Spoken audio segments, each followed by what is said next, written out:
there we go. Perfect. What?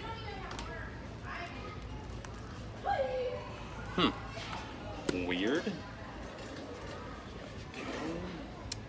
You know what? That'll be really nice in the bathroom. I think that'll be perfect. What? Okay, is something dropping these things in my cart? Walmart, hello? What a joke. There we go. Perfect. This will come in real handy. There we go. Okay. Seriously? I didn't put any of these in my cart. Well, you're getting them anyway.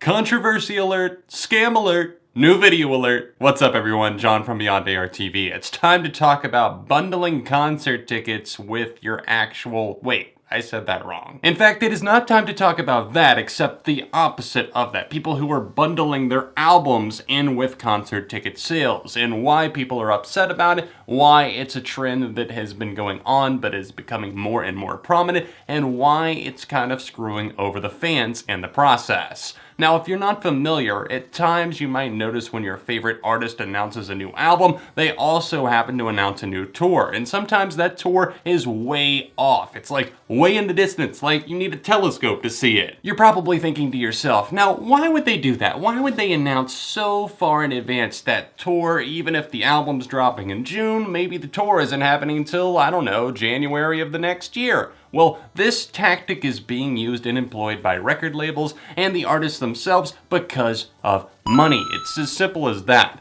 Now, obviously, traditional album sales aren't what they used to be, but there's conniving ways to actually kind of get around that. The record label Warner Brothers, the money-hungry bastards that they are, were the first to employ this tactic about a decade ago, starting in like 2007, 2008, and since then, concert promoters and just places like Live Nation, Ticketmaster, and even Ticketfly have seen more and more demand go on for this over the years. Now, as it's become increasingly harder for artists to actually sell their album, whether it be vinyl, CDs, or digital downloads, the latter of those especially really dying off, it's something where people are mainly streaming their music and consuming it on YouTube. And the record labels don't exactly like that, so they started implementing ways to really get around that and kind of circumvent the situation. And as a result, they're kind of giving the shift and just a middle finger in a way to the fans by saying, hey, we think that you're so dumb that you're not going to notice that we're going to jack up these concert prices and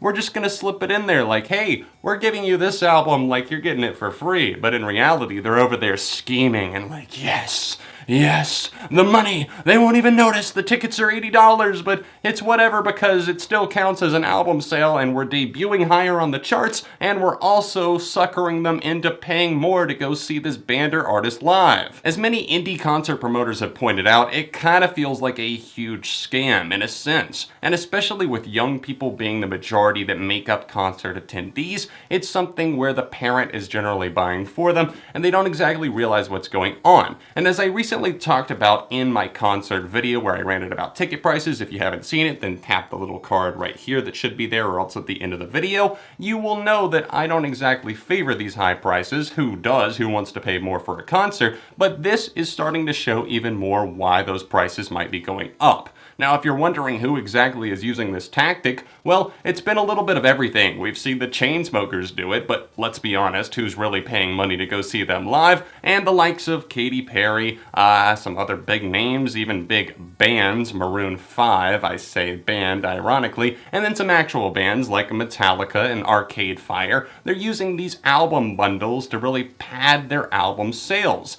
And Metallica rose to the front, and then once they actually pushed for people to actually go download the digital album, because a lot of people forget to redeem their offers once the album actually comes out into the world, the album shot all the way back up to number 2 on the Billboard album charts. If you wonder why somebody like Pink was able to have a debut of over 300,000 units in the first week on the Billboard 200 charts in 2017, it's because of this very tactic. It's not exactly 100% genuine. I won't say it's the worst thing in the world because obviously the artist or band wants their product to be in the hands of more people. They want to develop more fans and for people to just have their new music. They made the trouble of making a new album, so why not pass it on to the fans? But I also can't help but feel it's so shady. It's just kind of scummy in a way. It's just like somebody like lurking in a dark corner, like before you walk into the venue or something, and they pop out and they're like, hey, did you need the album before you go into the event?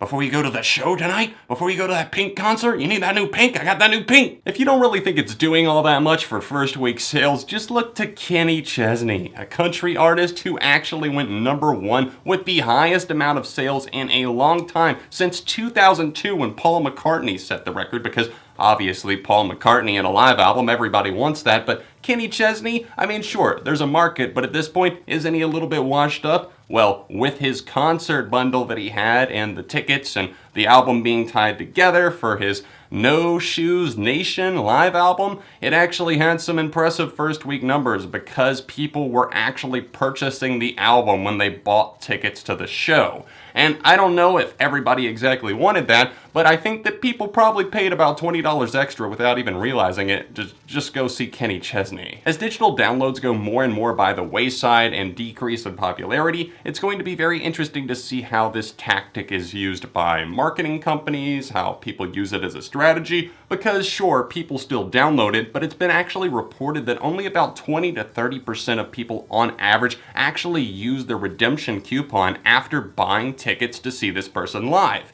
Either they forget about it, they don't care about the new material and just want to see the old songs live. Whatever the case might be, it's still something where even though the label is going to get kickback and money from every ticket that's purchased, they obviously want people to go download it and redeem it so that it counts as an album sale. And Maroon 5 actually blasted out on their Twitter for the Red Pill Blues album and the tour, like, hey, you can go download this now. Don't forget to go download it so we can debut higher on the charts. I mean, I feel like at some point this could just turn into a begging game. To play devil's advocate, I understand that numbers are kind of important in the music industry, whether it be streaming numbers that a record label wants the band or artist to reach, or maybe just in general they want them to debut on the charts high, or maybe the band just wants to have a good mark for themselves. I don't know what it always is. Maybe it's not always greed, but if you know it's the record label, then it's probably motivated by money. Overall, would I say this practice is a scam? Well, sure, to unsuspecting youngsters, then yeah, it probably is. They don't know exactly what they're paying for, and they don't realize that it's like when a place says, oh sure, we'll deliver your furniture for free, and they're like giggling to themselves like, haha, sure we can do free delivery, because they've already padded it in the price. It's like a $500 dresser or something, and you're already paying for it, and you're paying for the delivery whether you pick it up yourself or you just, have them deliver it because you're the sucker that already paid for the delivery, and if you don't get the delivery, then that's on you. So you've already bought the album. You're gonna go buy tickets to see maybe Metallica, and if you want the album, then that's great. If you've already bought the album somewhere else, then you're kind of fucked. You bought the album twice. This might be a good practice for the music industry, but I don't think it's good for the music fan. It's something that over time, I think that more and more bands and artists are going to use just because it's easy. It's an easy way to boost sales, and obviously they see somebody like Pink or Metallica debuting very high on the charts, higher with bigger numbers than most would in these days, especially once it's hard, it's harder to get up big streams in this era where streams count as sales but only partially. They want to see those big numbers. They want to see the sweet moolah rolling in, those figures that's so alluring to them. So they're going to continue to use these practices, but in the long run, I feel like it's going to get overshadowed by the fans that aren't able to attend. I mean, in 5 years, who knows? I mean, what is it going to be, like $175 to go see a band that I like? This doesn't so much apply to the smaller bands and smaller labels because it's not something that's necessarily in their wheelhouse, something that they typically do.